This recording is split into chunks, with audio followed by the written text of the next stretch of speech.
Hello, and welcome to Wellness Wednesday with 3W. Wellness Wednesday is sponsored by 3W Medical for Women, a nonprofit medical clinic offering free of charge or low-cost reproductive health services to women in the Seattle area, regardless of income or insurance status.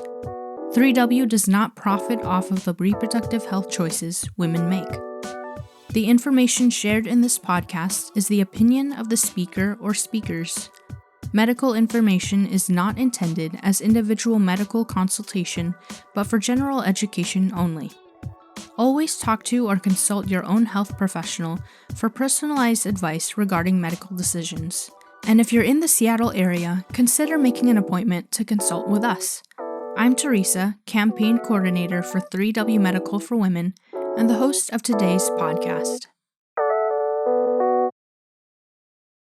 Hi there, Wellness Wednesday listeners. You're hearing a new voice today. Obviously, I'm not Helen, but this is Teresa here, the campaign coordinator for 3W. Helen couldn't join us for this recording this week, so I am here instead, but hopefully you will still enjoy this episode. But of course you will, because we have Christi, our nurse practitioner, on the show today, and this is a really, really interesting topic that I wanted to kind of find out and hear Christi's expertise on, which is the new OPill, which has not come out yet, but I've been seeing it quite a lot on Instagram and just all over the internet. It's this new birth control pill, which is over the counter and was recently FDA approved. And so I just wanted to have Christi come on to talk about this. What is it? How does it work? What are some things you should know, especially if you are considering this route? It's always good to get education and informed consent on new medications like this. And so, yeah. Hi, Christi. Hello. Thank you for having me. Yeah. Thank you so much for coming on board. Always wonderful to have you and just your wealth of knowledge on the show. And I know that many of our patients are also very grateful. So yeah, we can just jump right into it. First question I have is, what is OPill and how does it work? All right. Well, it was really a lot of fun. As you know, I enjoy research, looking up OPill. And while I knew it was a form of a progestin, it was interesting to learn a little bit more about the history. So to start off, I'm just going to talk about basic ingredients in oral contraception for our audience. Mm-hmm. The typical oral contraception that is most common is a combination of estrogen and progesterone or progestins. Mm-hmm.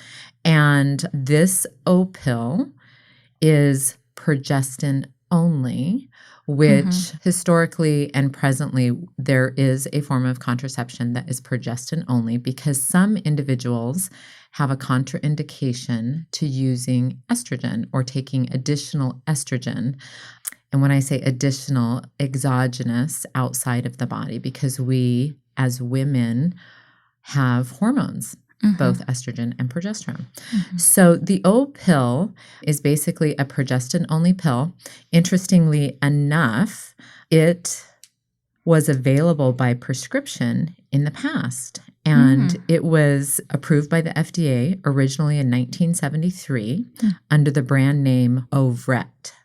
And then it was discontinued in 2005, and apparently it wasn't for any safety or efficacy reasons. It was just discontinued.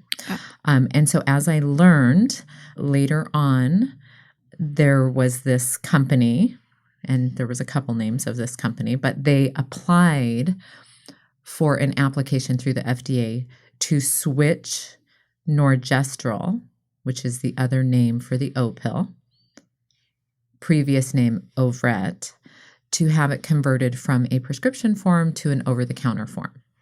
And so that is the OPill. It's a progestin-only oral contraceptive to prevent pregnancy in women. Interesting. So there was no, you couldn't find any sort of reason for why it had been discontinued?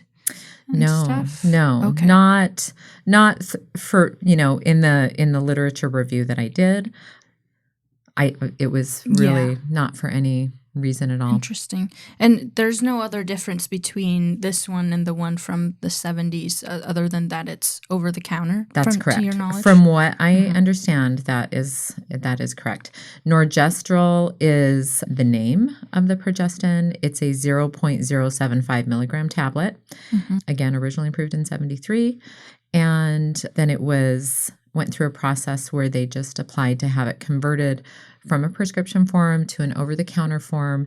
And when companies do this, they basically have to go through not only the application process, but they have to prove that there is information to support efficacy and safety data.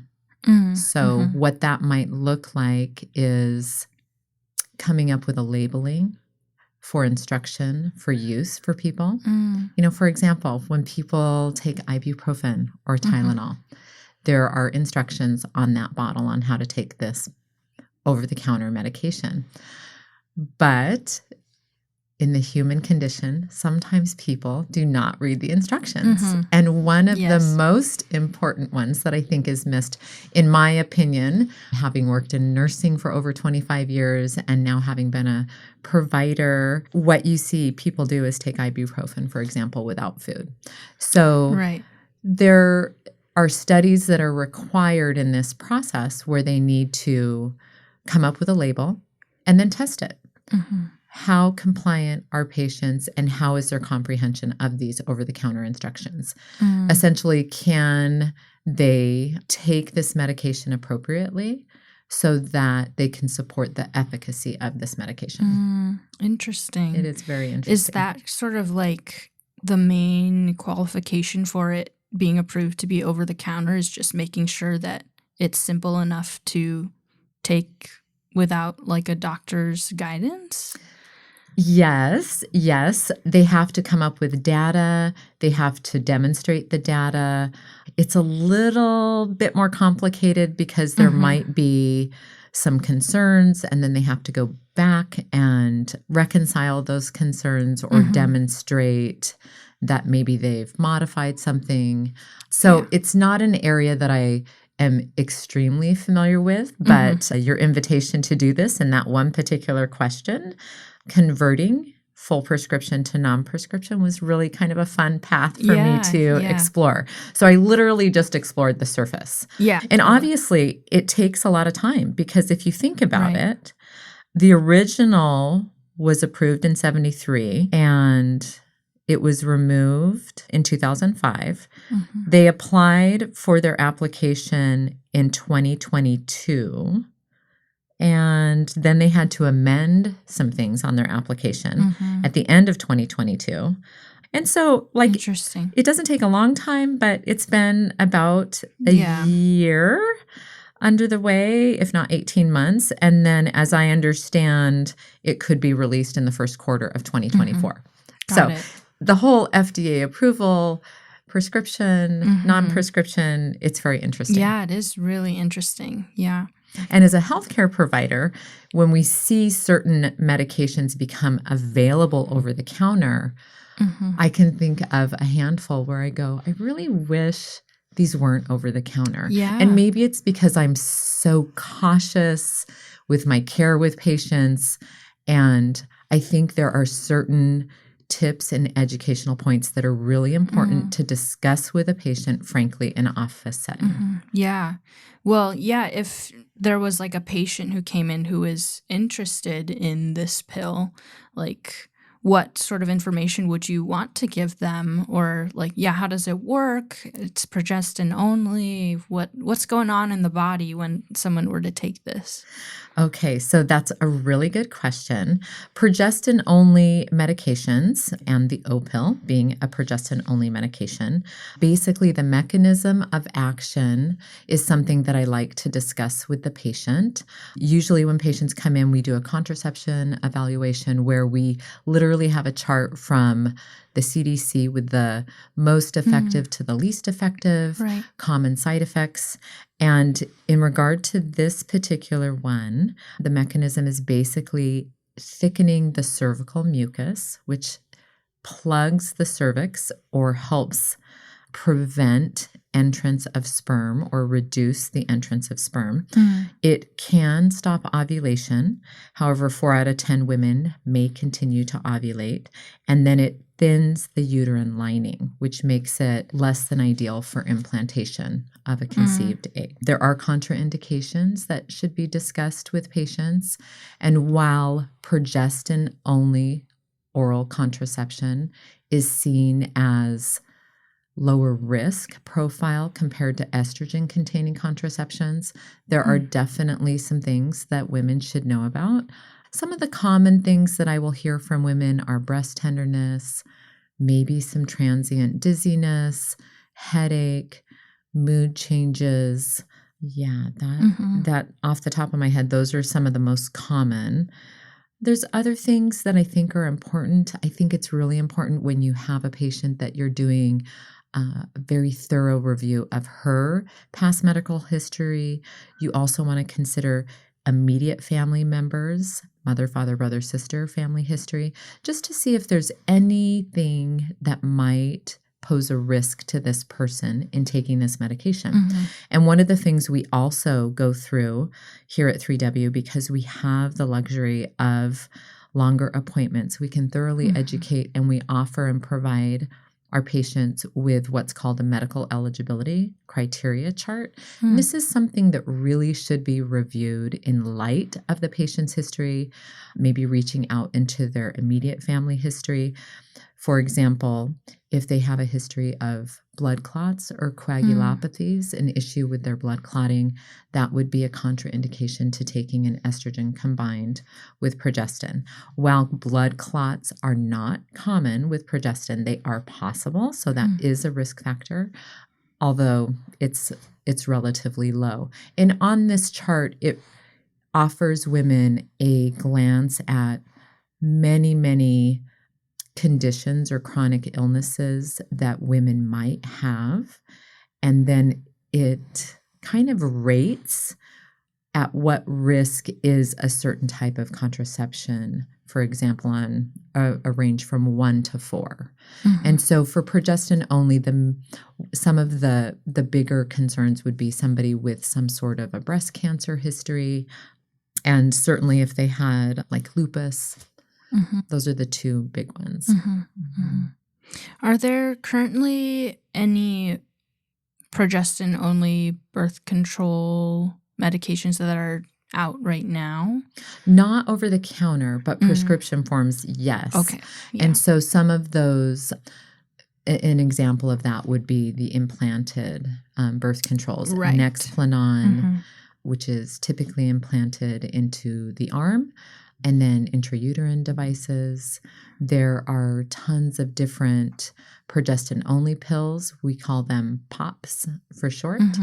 And those are also, highly used by women. Yeah. I think with any medication, Teresa, one of the important things is, and, again, it goes back to time. How much time do we have to set aside for education with people in general in traditional medical clinics? And I'm going to be honest, there's not a lot of time when you're seeing anywhere from 18 to 24 patients a day to really hone in and educate the patient on the mechanism of action, the common side effects.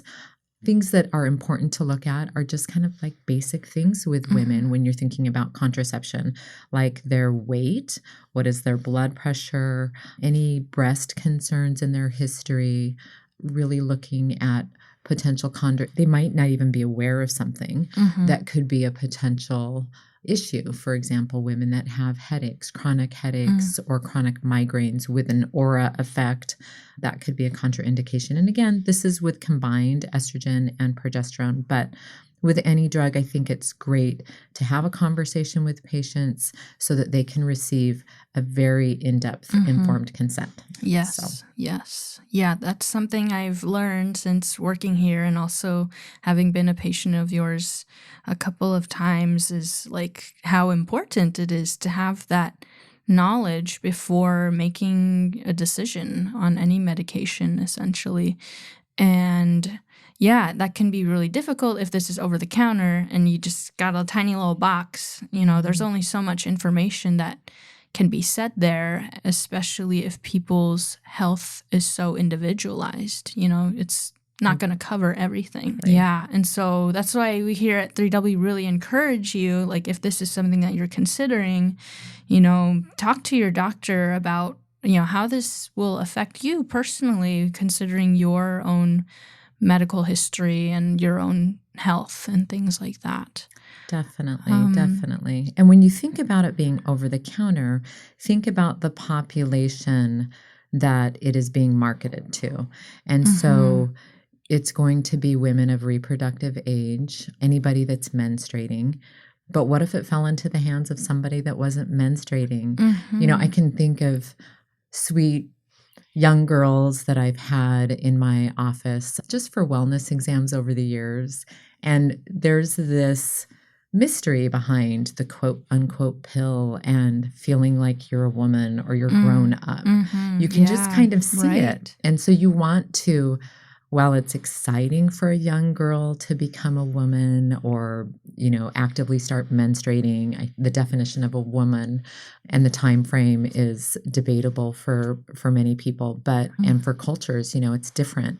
But I think one thing to think about is you wouldn't want somebody to start taking this medication if they weren't actually menstruating. And then one of the hugest deterrents for many patients, I have had many anecdotal reports, is a very simple question. How good are you at taking pills? Right. And some people will say, I am horrible at taking pills. And so when we think about medicine, not just with contraception, but with medicines, we want to make it easy for people to take. For example, let's say, Teresa, I have to have somebody on a therapeutic regimen with a prescription medication, and we are planning a month to 3 months. I want to not only make this simple for the patient, meaning they don't have to take it several times a day, and that it doesn't have a profile or a side effect profile that's going to be making the patient feel uncomfortable, because then they're going to be less compliant with follow-through. Yeah. So with progestin only, one of the major stipulations is that you really should take it at the same time every single day. And we're talking about within 2 to 3 hours of the same time. If it's missed, it's no longer effective.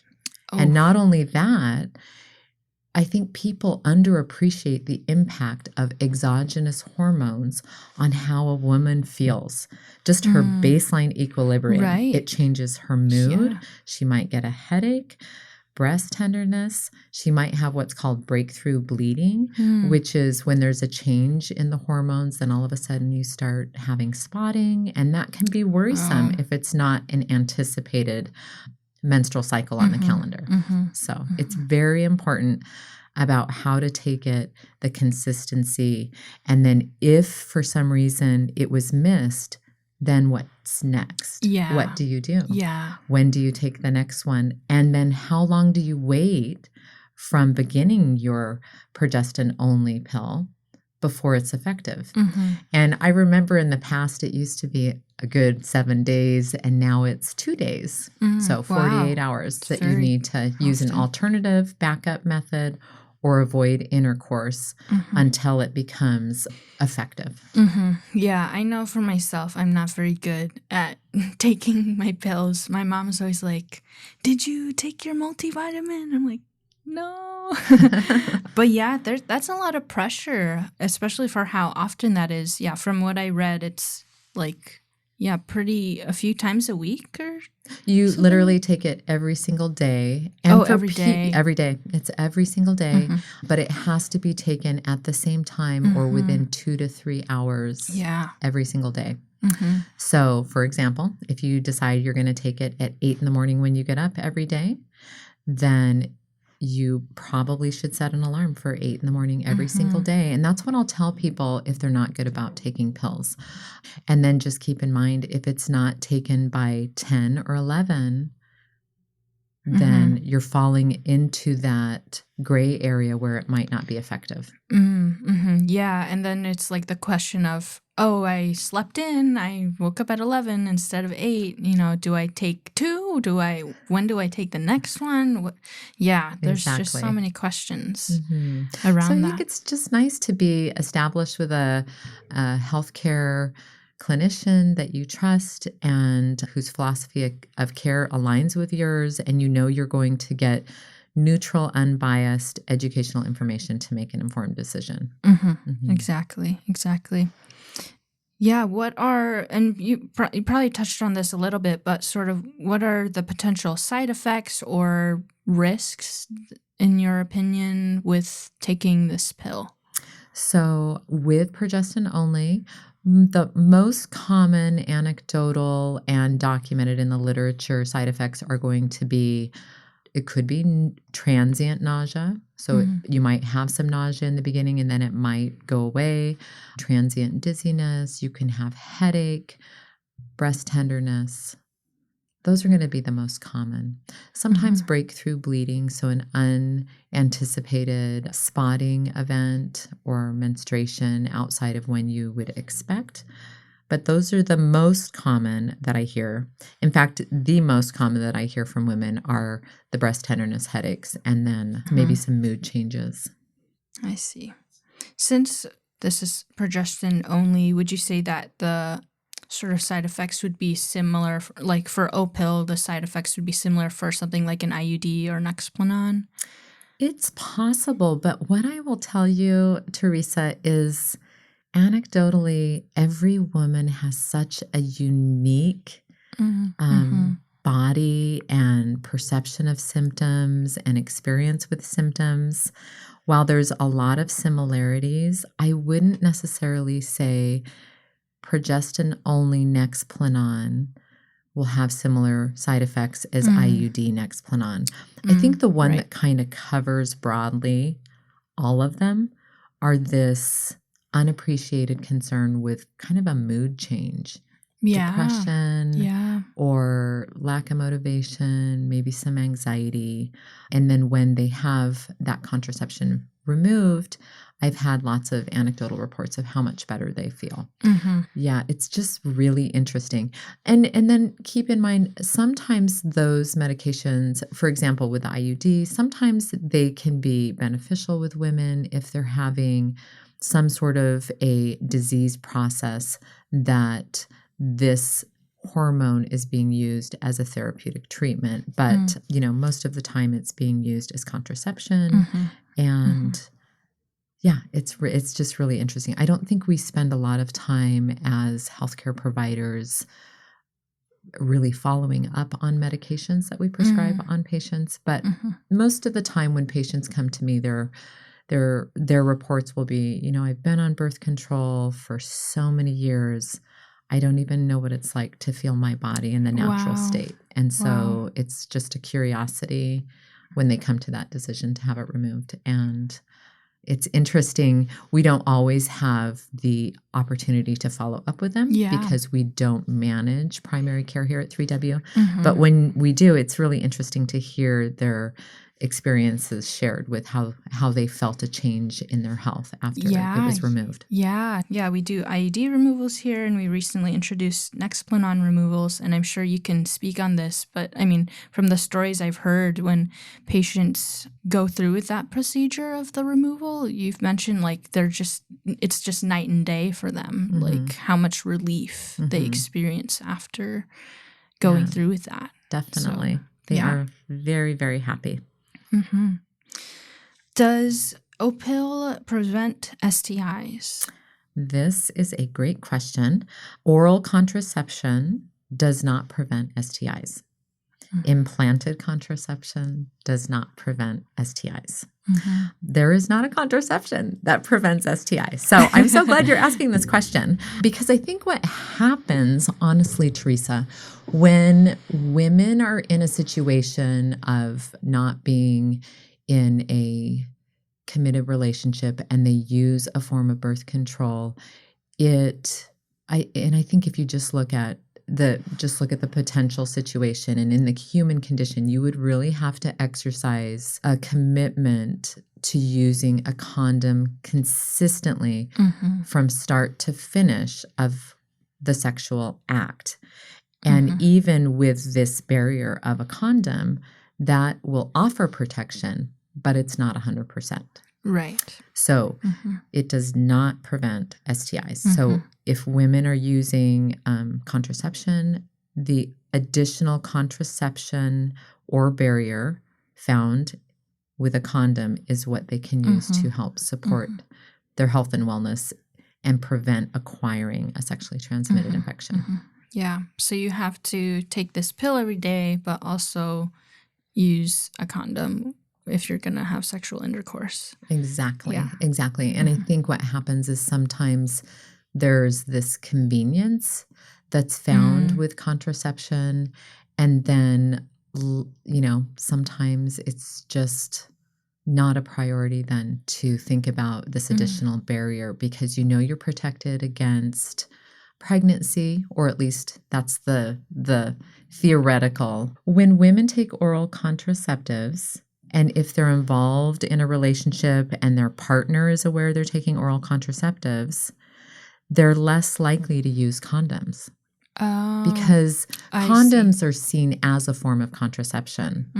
And so oftentimes, while I have many, many patients that are very, very disciplined. They're very disciplined to use a condom from start to finish, regardless of the form of birth control that they might be on. But oftentimes that discipline can be attenuated knowing that somebody is using an alternative form of contraception. Does that make sense? Yeah. I mean, kind of speaking on the convenience of it, it's like this is like the main marketing tactic for OPill, and it's marketed very well. Like I was looking at the website, and it's marketed towards younger women, and they'll send you a prescription. All you have to do is click the order button, and you get in the mail, and all you got to do is take it. It seems like, oh wow, this is really easy. This is super great and convenient. But it seems like from what you said, it's really dependent on yourself of how disciplined are you in taking this pill, and there's a lot of other factors other than just they'll just send it to me and I can just take it.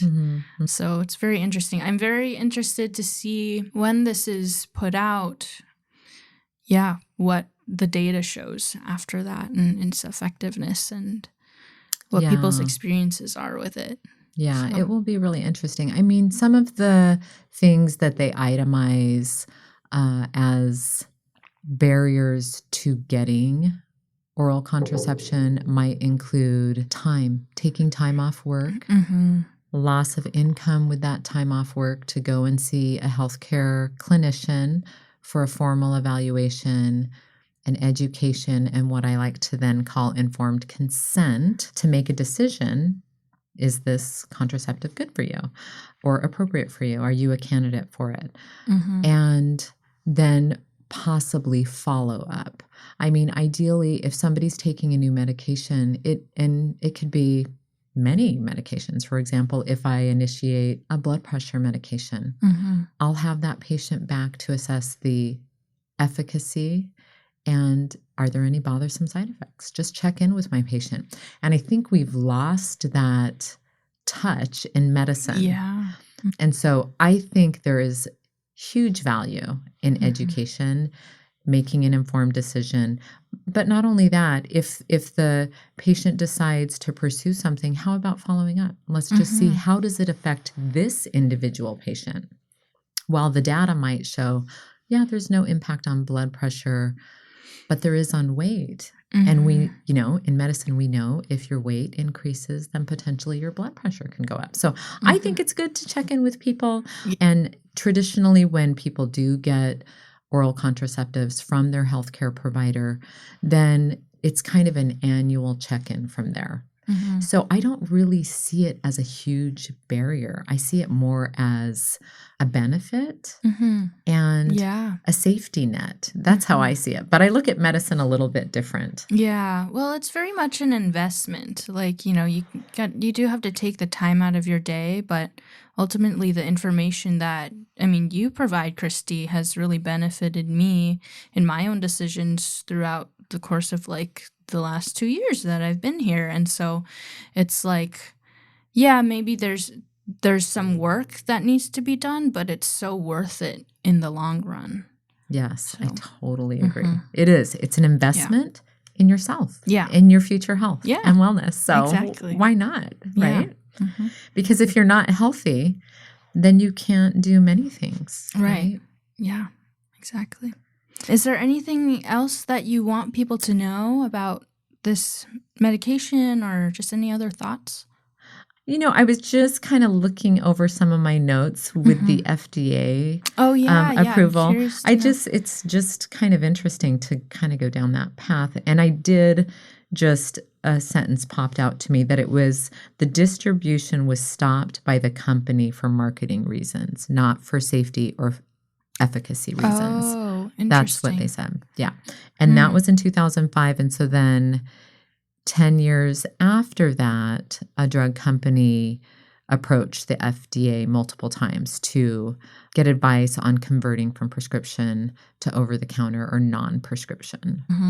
So, Interesting. and it looks like there was some challenges that were met in May of 2023 with advisory committee meetings and such as part of the process. So, there is a lot of different things that go into converting from prescription to over-the-counter, and I don't pretend to be an expert on it at all, but it is interesting to kind of look at that and see what types of medical providers are endorsing the availability and the conversion, or even reviewing the safety and efficacy literature or studies that might have been held to support this application and ultimately the decision. So, yeah.